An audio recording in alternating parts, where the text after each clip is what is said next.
تالله لأكيدن أصنامكم بعد أن تولوا مدبرين فجعلهم جذاذا إلا كبيرا لهم لعلهم إليه يرجعون قالوا من فعل هذا بآلهتنا إنه لمن الظالمين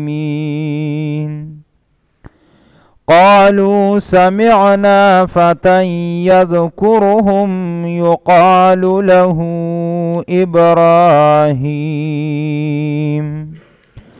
قالوا فأتوا به على أعين الناس لعلهم يشهدون قالوا أأنت فعلت هذا بآلهتنا يا إبراهيم قال بل فعله كبيرهم هذا فاسألوهم إن كانوا ينطقون واللسم پارا سورة الانبیاء 57 نمبر آیت تے واقعات ابراہیم علیہ السلام اغا بیانی دلا مخی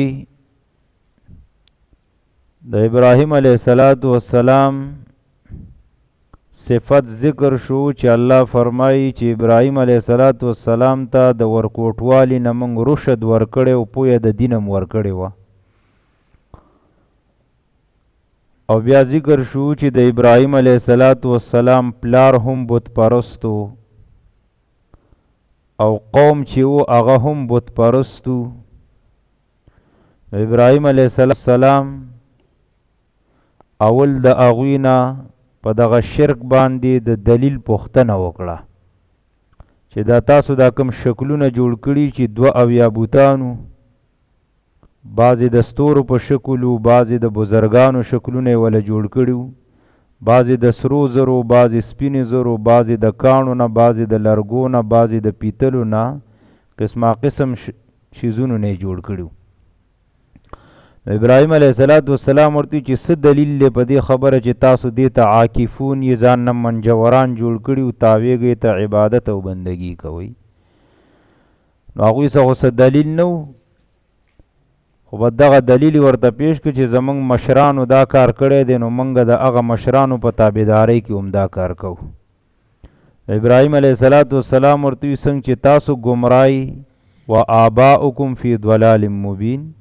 استاسو مشرانم دقه شان په ښکاره ګمراهۍ کې روانو بیا دوی د ابراهیم علیه السلام نه تپوس وکړو چې تا سره څه دلیل دی تا سره څه حق دلیل شته که نه ام انت من اللاعبین تاسې موږ پسې ټوقې کې ابراهیم علیه السلام ورته وي چې او ما سره هغه دلیل دی چې کوم زما رب دی نو د هغه ربوبیت ته زه تاسو م رابلم چې هغه رب د اسمانونو د ځمکې دی او داسې رب دی فطرهن چې د اسمانونو د ځمکې څه نقشه نه وه په اول ځل هغه پیدا کړي دي نو کله چې دا خبرې اترې وشولې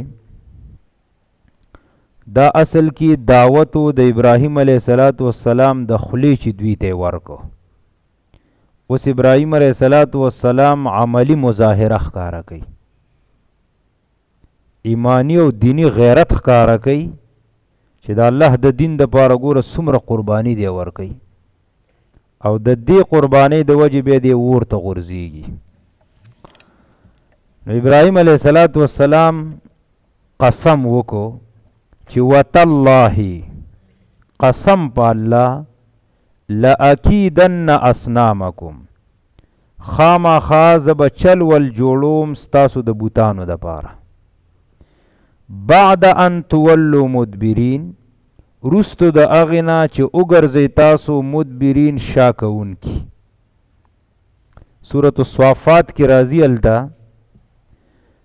د دې قوم په کال کې یوه ورځ وه چې په هغه کې به د دوی میله لګېدله، جشن به یې پکې مناوه، لکه څنګه چې د فرعونیانو وه. نو تفسیر ابن کثیر رحم الله او نور مفسرینو ذکر کړي دي چې دوی هغې میلې ته تلل، دا ټول روانو، هلته به قسمه قسم لوبې وغیره کولې، جشنونه به یې مناوخل.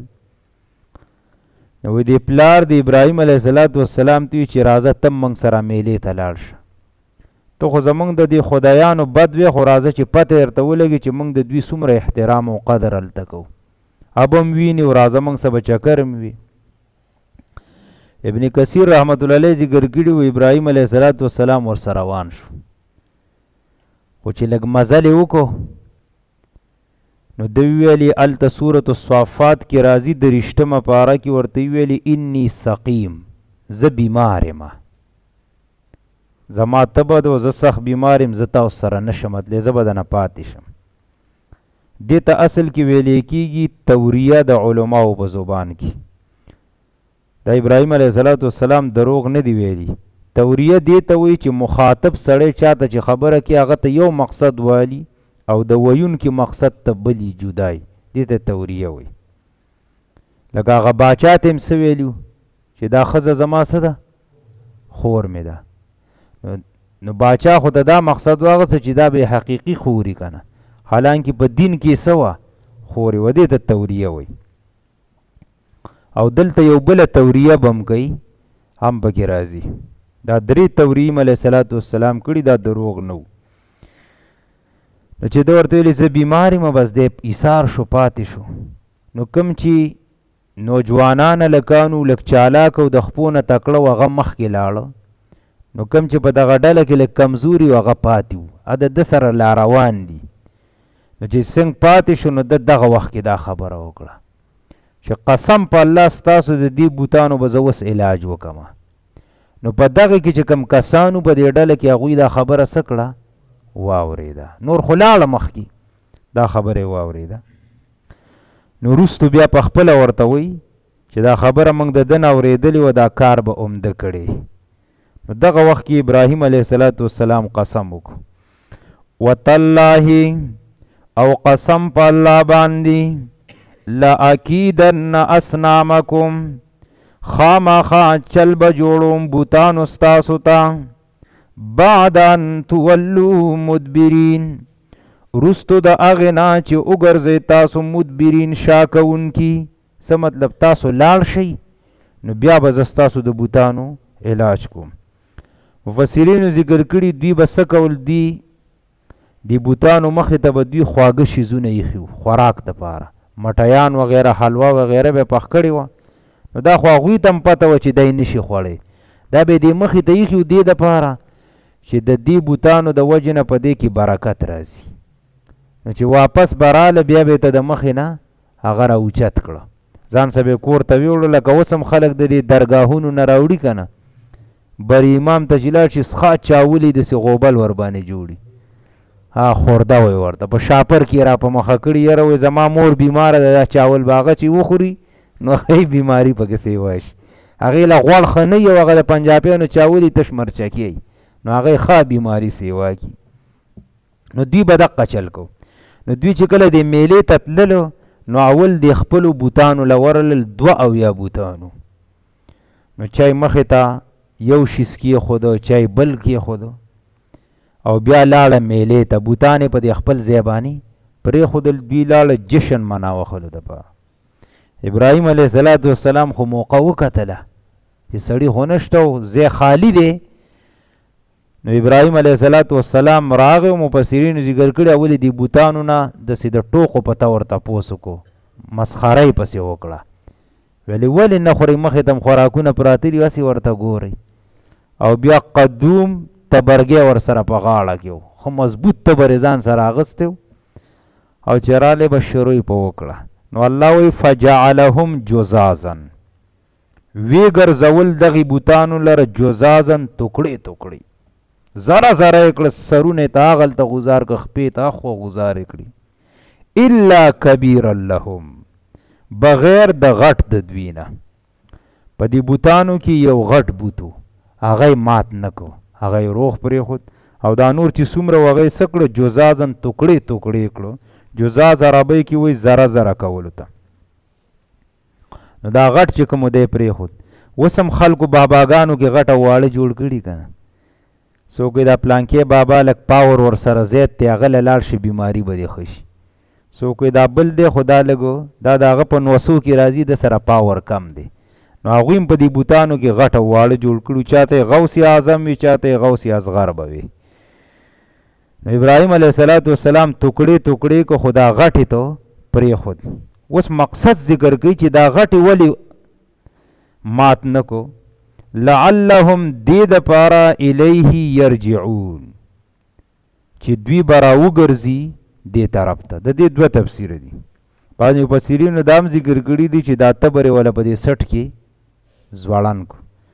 ابن کثیر رحم الله وی بعضې وایي چې د بوتانو خلاصونه دې لاس پسې ولا وتړه دا تبر. نو د دې مقصد دپاره وکړه چې دا خلک به واپس راځي که نه. نو د دې دوه تفسیره لعلهم یرجعون ذکر کړي. پس یو تفسیر دا چې دوی را واپس شي، نو د دې بوت خواله به راشي، دنه به تپوس وکړي که نه چې څنګه دا کار شوی، دا کار چا وکړه، دا تا مات کړي، چا مات کړو. دویمه معنی دا ذکر کړي چې دی ابراهیم علیه السلام له به راشي، هغه ته به راوګرځي. او ابن کثیر رحمت الله علیه ذکر کړي چې په دې کې مقصد د ابراهیم علیه السلام دا چې دا ټول قوم ما ته راشي، زه یو داسې کار وکړم چې دا ټول لا جمع شي، نو ما ته به د دعوت څه میلاو شي؟ موقع. لکه که یادي د موسی علیه السلام په واقعه کې مونږ ویلو چې جادوګر را جمع شو، ناول ورته هغه څه ورکړو؟ هغه ویل چې موقع دا راشه، اوس خپل کار پکې وباسه. وتالله او قسم په الله لأکیدن اصنامکم، خامخا چلول به جوړوم بوتانو ستاسو ته، بعد ان تولو مدبرین، رستو د هغې نه چې وګرځئ تاسو شا کوونکي.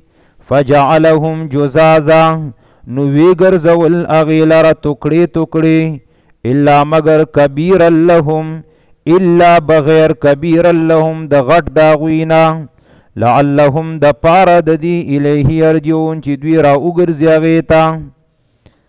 او دې بل ایت کې ذکر کوي پس هغوی خو هغه جشن میله ختمه شوه، رالل چې کله راله راورسېدل، نو د خپلو معبودانو خواله راله چې ویې کتل ټول لاندې پراته دي.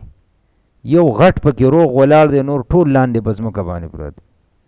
حلواګانې مقشن پرتې دي، مټیان وغیره یا خواږه نور څه ایښي هغه مقشن پراته دي، سړي لاندې سرونه ځوړند دي.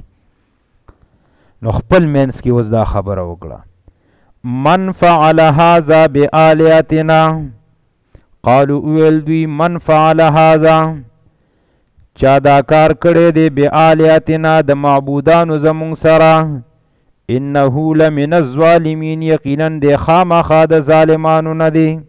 خپل منځ کې دا خبره وکړه چې دا خو ډېر لوی ظلم شوی، زمونږ د دې معبودانو غټه بېعزتي شوې ده، دا کار به چا کړي؟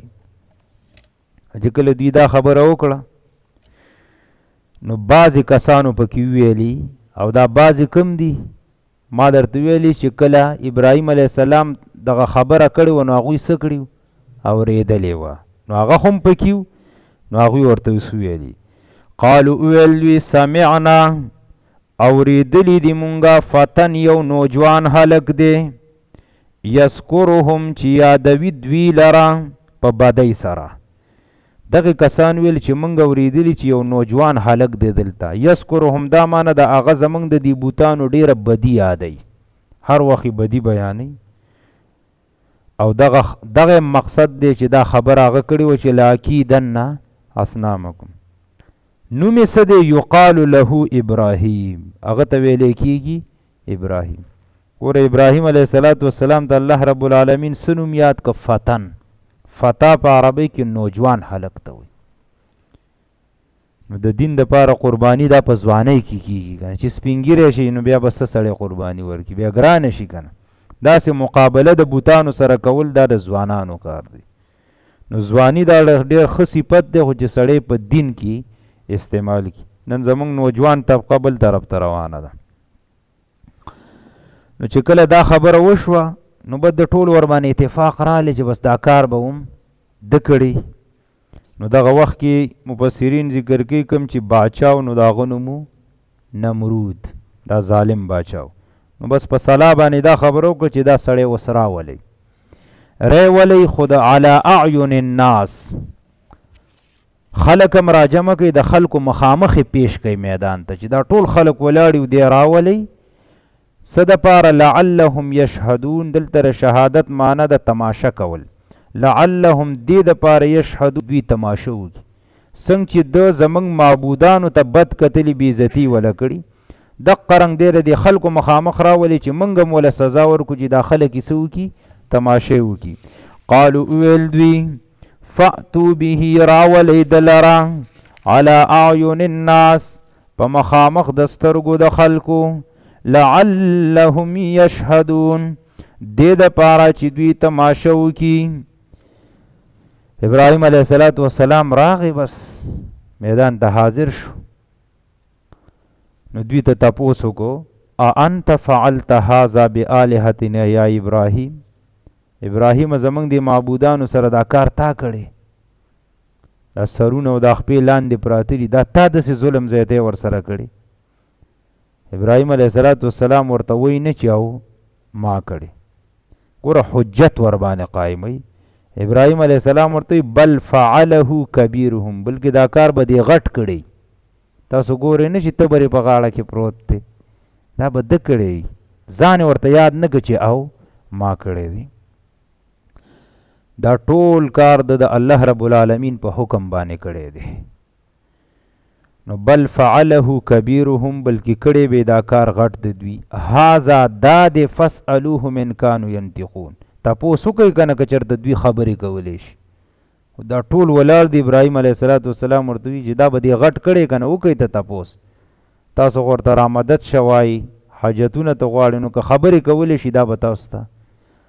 نو خو د کاڼو نه جوړ بوتانو یا د سرو زرو سپینو زرو نه خبره خو یې نه شي کولی که. نو دې خبرې په دوی باندې لږ څه ناسه اثر وکړو، او اثر یې په ځکه وکړه ټیک د مشرکانو خو څه ناسه عقل خو پکې و که نه. نو الله وی فرجعوا الی انفسهم، راوګرځېدل دوی ځانونو خپلو ته. څه مطلب؟ لږ سوچ او فکر کې پرېوتل، ځان ته سوچ او وی ویلي خپل منځ کې چې انکم انتم الظالمون، یقینا تاسو لوی ظالمانی، دا خبرې نشي کولی او موږ د دوی نه حاجتونه غواړو. دې وخت کې عقل لږ څه ناسو سیګنل یې راواغېستل، کاري شروع کړو. خو واپس ګوره بیا ګمراهۍ طرف ته ځي. نو دوه معنی د دې ذکر کړي چې خپل منځ کې یو بل ته ویل چې یاره موږ خو ډېر غټ ظالمانی. فرجعوا الی انفسهم، خپلو نفسونو ته راوګرځېدل، سوچ او فکر یې شروع کړ. دویم معنی دا مفسرینو کړي چې یو بل ته ویل چې تاسو ډېر غټ ظالمانی، څوکیدار خو به موله مقرر کړی وی که نه، چې تاسو داسې دا خپل خدایان پرېښودل او ټول ته تلئ، یو کس به ورته ولاړ وی، نو دا نقصان به نه کېده. خو الله وایي ثم نکسوا علی رؤوسهم، ثم نکسو نکس وی ښکته کېدلو ته، رؤوس جمع د رأس ته سرونو ته وایي. ثم نکسوا علی رؤوسهم، بیا ښکته کړل دوی سرونه خپل، سرکوزی چې ورته وایي، سرکوزه شول. اول ګوره په خپله سوچ او فکر شروع کې ویل چې دا خو موږ ډېر لوی ظالمانی اقرار یې وکړو چې بت پرستۍ کې اخته یي. سمدس واپس خپل شرک ته واوښتل، پس بیا دا سرونه داسې ښکته کړل. او ابراهیم علیه السلام ته څه وایي؟ لقد علمت ما هؤلاء ينطقون، ابراهیم تا ته ښه پته ده چې دوی خبرې نشي کولی. په خپله ګوره اقرار هم کوي. ابراهیم علیه السلام ورته ووایي که نه د دې غټ نه تپوس وکړئ که خبرې کولی شي. ابراهیم علیه السلام ته وایي چې تا ته ښه پته ده چې دوی خبرې نشي کولی. چې دا خبرې اترې وشوې، ابراهیم علیه السلام دا خو لوی لښکر ولاړو، نو هغه ویل راشه اوس څه ده، موقع ده.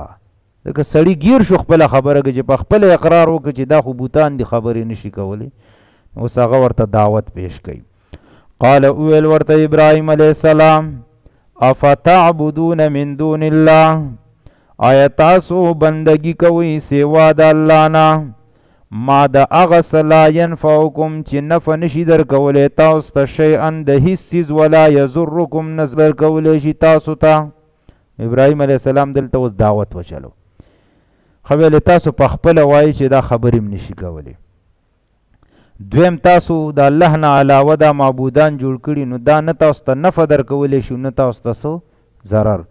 مطلب دا دی که څه ته وغواړئ هم تاسو لی پوره کولی نشي او که تاسو د دوی بندګي پرېږدئ نو هم څه ضرر درته نشي درکولی ټکره وغیره نشي در رسولی. اف لکم بد ګڼم تاسو له. اف لفظ دا په عربی کې اصل کې د زجر او د رټنې دپاره راځي.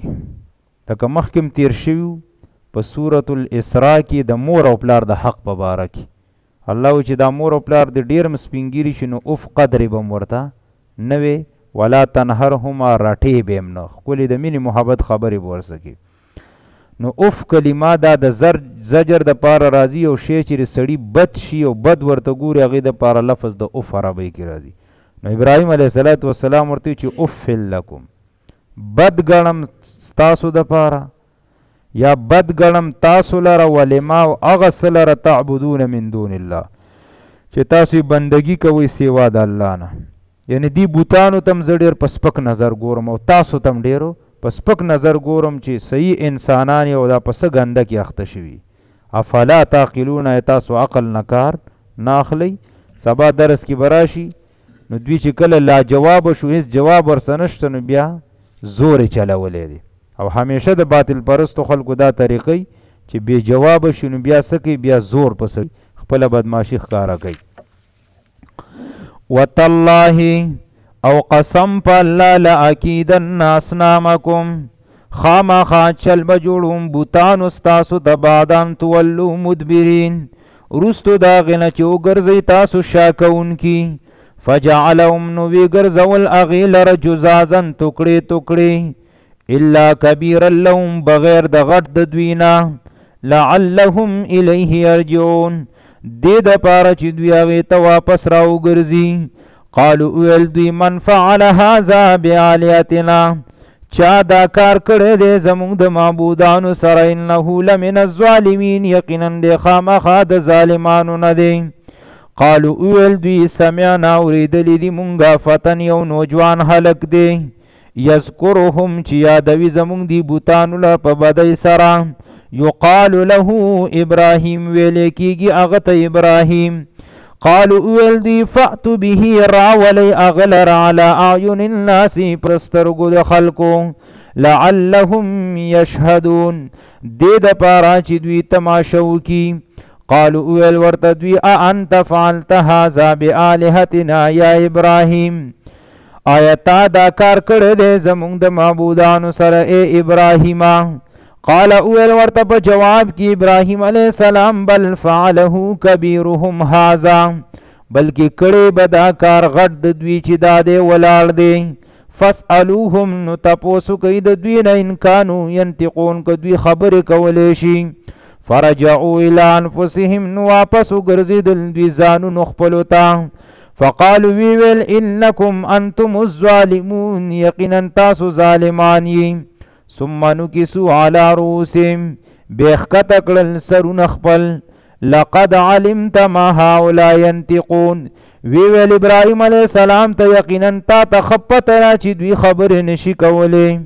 قال ویل ورته ابراهیم علیه السلام افتعبدون من دون الله آیا تاسو بندگی کوئ سوا د الله نه ما لا ینفعکم شیئا ولا یضرکم د هغه څه چې نفع نشي درکولی تاسو ته د هېڅ څیز او نه ضرر درکولی شي تاسو ته. اف لکم بد ګڼم تاسو لره ولما تعبدون من دون الله او هغه څه چې تاسو یې بندګي کوئ سوا د الله نه افلا تعقلون آیا تاسو عقل نه کار نه اخلئ.